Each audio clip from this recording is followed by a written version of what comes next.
साल 1948 था जब यहूदियों को 3500 साल बाद अपना देश मिला इजराइल। אנו מכריזים בזאת על הקמת מדינה יהודית בארץ ישראל। एक ऐसा देश जिसके पास ना तो खेती करने लायक जमीन थी, ना ही ठीक से पानी था। ऊपर से उसके सारे पड़ोसी देश उसके दुश्मन थे। लेकिन इन 75 सालों में इजराइल ना सिर्फ भारत से आगे निकल गया, बल्कि इतनी टफ कंडीशन में रहने के बावजूद आज वो दुनिया के सबसे ताकतवर देशों में से एक है।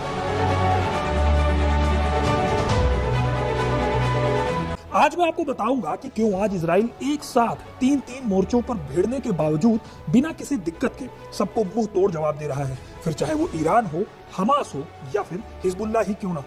इजराइल के ताकत के वो 3 पिलर्स कौन से हैं, सब आपको इस वीडियो में पता चलेगा। साल 1948 था जब यहूदियों को 3500 साल बाद अपना देश मिला इजराइल।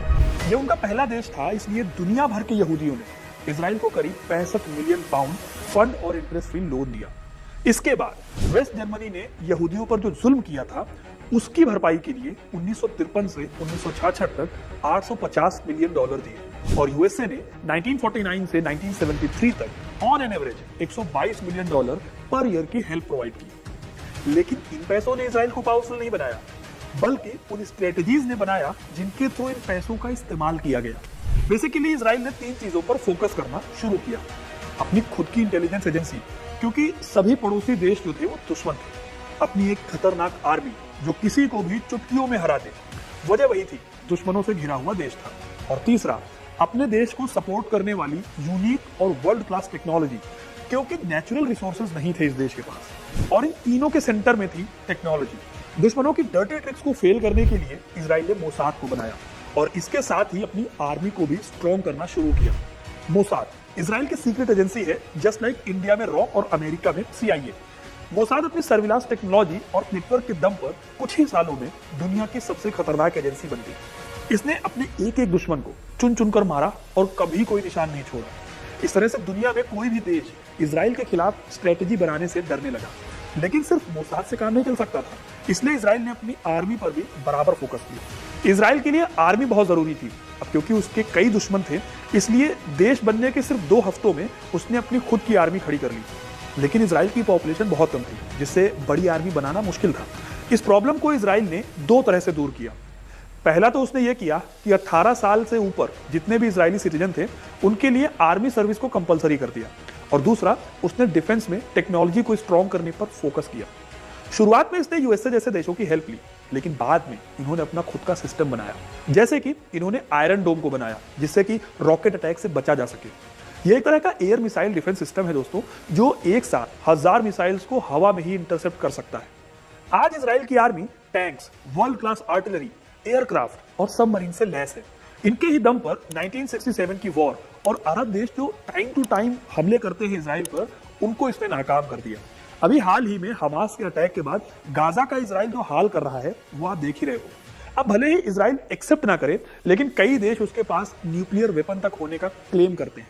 इन सारी वजहों से इजराइल के आसपास के देश उससे टक्कर लेने की हिम्मत नहीं कर पाते। अब ये तो बात हो गई मोसाद और आर्मी की, लेकिन इजराइल ने टेक्नोलॉजी की दुनिया में झंडे कैसे गाड़े। देखिए, इजराइल जिस जगह पर पड़ता है वहां की जमीन पर खेती बहुत मुश्किल है, क्योंकि पहली बात तो यहाँ की लैंड फर्टाइल नहीं है और दूसरा यहाँ पर पानी की बहुत किल्लत है। ऊपर से टेम्परेचर इतना ज्यादा है कि फसल ही जल जाए। इसीलिए इजराइल ने एग्रीकल्चर को रेवोल्यूशनाइज कर दिया। शुरुआत में तो वहां की सरकार ने अपने टोटल बजट का 30% सिर्फ एग्रीकल्चर पर खर्च किया। 1960s में जब ये देश पानी की कमी से जूझ रहा था, तब यहीं के एक इंजीनियर सिमका ब्लास ने ड्रिप इरिगेशन सिस्टम को इन्वेंट किया। इस सिस्टम में बूंद बूंद करके पानी सीधे पेड़ों की जड़ों में जाता है। इससे ट्रेडिशनल सिंचाई का जो सिस्टम है उससे 60% कम पानी खर्च होता है और क्रॉप का प्रोडक्शन करीब 50% तक बढ़ जाता है। इस तरह से पानी भी बच जाता है और कम जमीन पर ज्यादा से ज्यादा फसल उगाई जा सकती है। जमीन को सुधारने के लिए इजराइल ने अपने यहाँ की मिट्टी में प्रोडक्टिविटी बढ़ाने वाले सब्सटेंसेस को मिलाया, अच्छी क्वालिटी के सीड्स डेवलप किए। और जैसा कि मैंने आपको बताया था कि बहुत ज्यादा टेम्परेचर से वहां फसल खराब होती थी, तो उससे बचने के लिए इन लोगों ने कैनोपी डेवलप की है, जिससे कि क्रॉप्स को ढका जा सके। इन टोटल अगर देखा जाए तो आवश्यकता ही आविष्कार की जननी है, ये वाला कोट इजराइल ने बहुत अच्छे से अडॉप्ट किया और इसीलिए इजराइल आज दुनिया के सबसे बड़े फ्रूट और फ्लावर्स प्रोड्यूसर्स में से एक है। सोच कर देखिए कि हमारे यहाँ के एक स्टेट के बराबर का देश जिसकी पॉपुलेशन हरियाणा से भी कम है, वो हमसे कहीं आगे है, सिर्फ टेक्नोलॉजिकल एडवांसमेंट के दम पर। लेकिन सिर्फ एग्रीकल्चर में ही नहीं, इजराइल ने लगभग हर एक सेक्टर में टेक्नोलॉजी को डेवलप किया है और इसे पॉसिबल करने के लिए इसने इसकी शुरुआत 1990s में ही कर दी थी। देखिए, इजराइल कोई बड़ा मार्केट नहीं है कि फॉरेन कंपनियां यहां आकर इन्वेस्ट कर देंगी, लेकिन इसने खुद को एक स्टार्टअप नेशन की तरह डेवलप कर लिया। 1990s में ही इजराइल ने योजना फंड शुरू किया। इसमें सरकार ने फॉरेन इन्वेस्टर्स को ऑफर दिया कि इजराइल के स्टार्टअप्स में अगर वो इन्वेस्ट करते हैं तो उनके इन्वेस्टमेंट का 40% सरकार पे करेगी और बाद में सरकार के इन शेयर्स को वो खरीद भी सकती है। इसके साथ ही कई टैक्स रिबेट भी दिए गए। इससे इजराइल के स्टार्टअप सेक्टर में अचानक से बूस्ट आया और ये कोई छोटा मोटा बूस्ट नहीं था।